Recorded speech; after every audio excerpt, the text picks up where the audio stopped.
Il va falloir repenser philosophiquement à la place de l'homme dans le monde technique. Parce que ce qui est dramatique, ce qui est la tragédie de l'homme moderne, ou de la société technique, c'est qu'on ne peut pas faire de retour en arrière.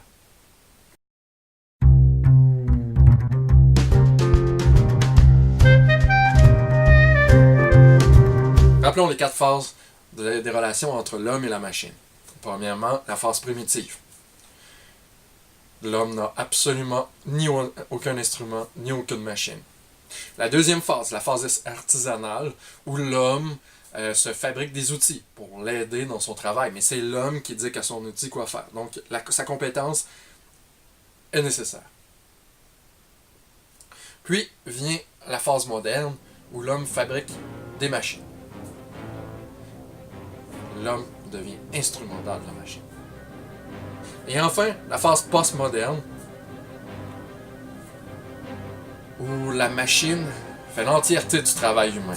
Puis on peut s'attendre à ce que ce soit encore pire avec l'automatisation grandissante. Parce que le travail humain va devenir de plus en plus inutile. Et il va falloir réfléchir à cette inutilité grandissante de l'humain. Alors on continue de travailler pourquoi? Pour moi, qui travaillais dans un domaine professionnel, à un certain moment donné, dans mon cadre professionnel, je me demandais à quoi je servais. J'avais l'impression que les gens faisaient exprès pour être soit aussi stupides ou aussi incompétents.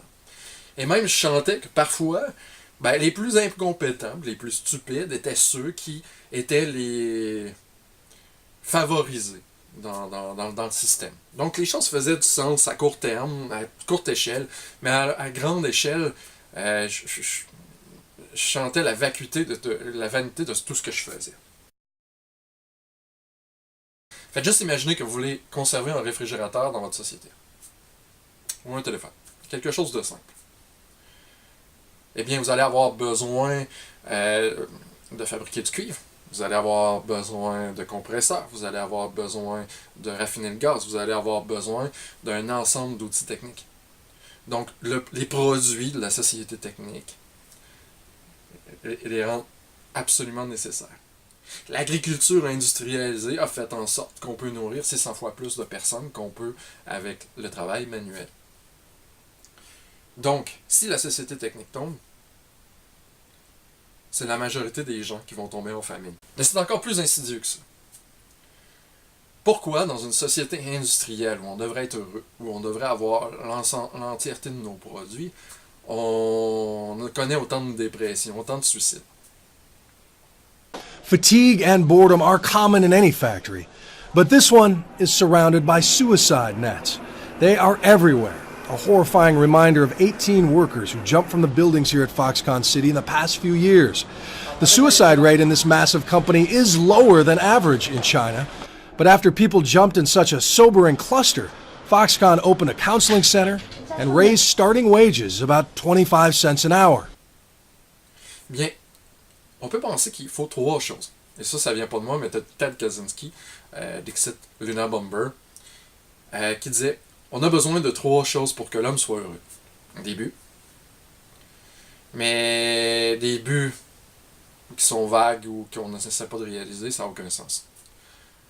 Donc, il faut quand même que les buts se réalisent pour qu'on soit satisfait ou heureux. Donc, on a les buts et les réalisations. Mais si, imaginons qu'on soit des dieux, tous nos buts soient réalisés du simple fait de les souhaiter. Ce serait bien intéressant les premières minutes, mais on se lasserait très rapidement à la longue. Il faut un 3e élément qui est l'effort. Donc, but, effort et réalisation. Il faut fondamentalement ces 3 choses-là pour que la vie humaine prenne sens. Donc, redivisons encore. Il y a les buts qui sont tellement difficiles à atteindre qu'il faut un effort insurmontable pour l'obtenir. Ce n'est pas des buts qui sont satisfaisants. Il y a les buts qui sont tellement faciles à atteindre que c'est comme s'il n'y aurait pas d'effort. Donc, but, réalisation, il n'y a pas de mérite, il n'y a pas de confiance qui en est. Il n'y a pas de dignité dans le travail ou dans le désir humain. Et enfin, il y a la troisième catégorie. Les buts qui demandent un certain effort, mais tout à fait réalisable, pour être heureux, pour obtenir le produit du travail. Donc, la fierté du travail, la fierté de gagner notre vie à la soirée dans notre front, va avec un certain équilibre entre l'effort nécessaire pour obtenir le produit de notre travail et nos buts. Mais dans la société technique, c'est justement ce but-là qui est annihilé. Pourquoi? Parce que la machine faisant tout à notre place rend excessivement simple, rend la production de nos biens, le fait de peser simplement sur un bouton, et nos buts se réalisent. You gotta have it up here to know how to start these things and stop them and start them again. Ou encore, nos buts deviennent tellement gros qu'ils sont irréalisables. Donc le but de type numéro 2 devient absolument nul, inexistant. Il y a une frontière qui se creuse dans la dignité humaine. Ce qui fait en sorte que le rêve de la société technique, c'est l'individu oisif, apathique, qui accepte de consommer, qui trouve sa glorification dans la consommation. La consommation est le but de la société postmoderne. Et c'est pour ce que on abolit même la rationalité. Parce que dans la société moderne, le but est de produire le plus efficacement possible un grand nombre de biens. Donc la pensée rationnelle, la pensée matérielle, qui dit que pour obtenir A, je dois faire B, est totalement au cœur du système. Mais dans la société post-industrielle, la rationalité devient problématique à la fin de la société industrielle. Ce qui fait en sorte qu'on est pris avec autant d'absurdité, d'insensé dans le monde postmoderne. Parce que celui qui vole, celui qui tue, le meurtrier, celui qui est dans la prison, le mauvais gestionnaire, la déficience de gestion gouvernementale ne sont plus des défauts. Ils justifient l'existence de la société industrielle. Et c'est à ce triste constat que j'arrive. J'aimerais vous lire 2 extraits de Ted Kaczynski. J'ai oublié de dire. Le but de la société postmoderne, ce n'est plus l'ouvrier, c'est le consommateur, je l'ai dit, mais on a besoin d'une nouvelle caste de professionnels pour faire en sorte de adapter l'être humain. Parce qu'il n'est plus question d'adapter notre environnement industriel à l'être humain, mais l'être humain à l'environnement industriel. Donc, on a besoin d'une nouvelle classe de professionnels qui essaie d'adapter la pièce humaine à cet univers-là. Et là, on parle de psychologie, de psychologue, de psychiatre, pour non pas faire en sorte de changer les choses, mais de faire en sorte que l'être humain, dans un environnement totalement délétère pour lui, l'accepte. I'm cured! Praise God! You're not cured yet, boy. But sirs, missus, I see that it's wrong. It's wrong because it's like against society. Luna Bomber, alias Ted Kaczynski, ou Ted Kaczynski alias Luna Bomber, disait ceci. Au lieu de faire disparaître les conditions dépressiogènes, la société moderne leur fournit des antidépresseurs. En effet, ces substances permettent de modifier le comportement des individus de façon à ce qu'ils tolèrent les conditions qu'ils ne supporteraient pas autrement. Un individu dont le comportement ou les actions entrent en conflit avec le système s'en trouve face à face avec une puissance pour lui permettre de s'imposer ou de fuir. Ce qui fait qu'il souffre alors de stress, de frustration et de sentiments d'impuissance. Du fait du perfectionnement des techniques, disait encore Ted Kaczynski, L'élite a un bien plus grand contrôle sur les masses et comme le travail humain est devenu inutile, quand la machine tend de plus en plus à pouvoir produire son travail sans l'être humain, d'ailleurs, dans bien des cas, l'humain est la pièce la plus faible de la machine, les masses deviennent superflues, un fardeau devenant de plus en plus encombrant pour le système. Et si l'élite est sans pitié, comme ce fut le cas sous Staline, elle peut simplement décider d'exterminer la plus grande partie de l'humanité, car l'homme devient superflu dans le courant de la production. Il devient un problème.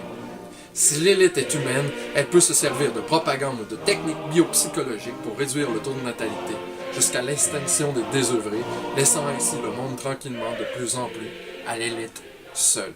Mais c'est encore pire que ça. On peut aller encore plus loin. C'est que les nouveaux moyens techniques qui sont à notre disposition font en sorte que la relation de pouvoir a aussi changé. Plus que jamais dans l'histoire, des gens qui seraient incapables de dominer ni physiquement ni intellectuellement prédominent dans notre système, en tant que fonctionnaires. Pourquoi? Parce que la technique permet l'extension du pouvoir, l'extension du contrôle sur un plus grand nombre d'individus, et avec moins d'efforts. Alors, on est une certaine technocratie, si vous me permettez le terme, qui est le pouvoir des machines. Ce n'est plus la morale humaine, ce n'est plus le groupe le plus moralement fort ou le plus moralement disposé qui domine un autre groupe plus moralement inférieur qui domine, mais c'est celui qui possède les équipements techniques. Donc, plus que jamais, la technique permet un gouvernement totalitaire. Des moyens de surveillance, des moyens de contrôle. Et ça commençait avec la modernité, mais c'est pire encore dans la post-modernité. Parce que dans la période artisanale, il fallait quand même le travail humain pour pouvoir affecter le pouvoir sur un autre individu. Il fallait soit la force, il fallait soit le travail, il fallait la discipline. Le voleur était puni parce qu'il mettait la vie de la communauté en danger. Maintenant, notre survie est malheureusement trop assurée. Le voleur, le violeur, le meurtrier n'est plus problématique. L'entretenir aux frais de l'État contre le but du système. L'homme étant devenu inutile, sa morale aussi devient de plus en plus inutile et superflue. Parce que l'homme n'est même plus accessoire dans son propre monde. Et lui est superflu. Donc, si vous avez aimé cette vidéo, n'hésitez pas à cliquer sur like, à le partager. C'est la meilleure façon d'encourager à faire du contenu. Et à vous procurer mon livre. Et enfin, si vous voulez suivre les vidéos que je vais essayer de faire pour l'instant une fois par mois, peut-être aux 2 semaines, cliquez sur subscribe.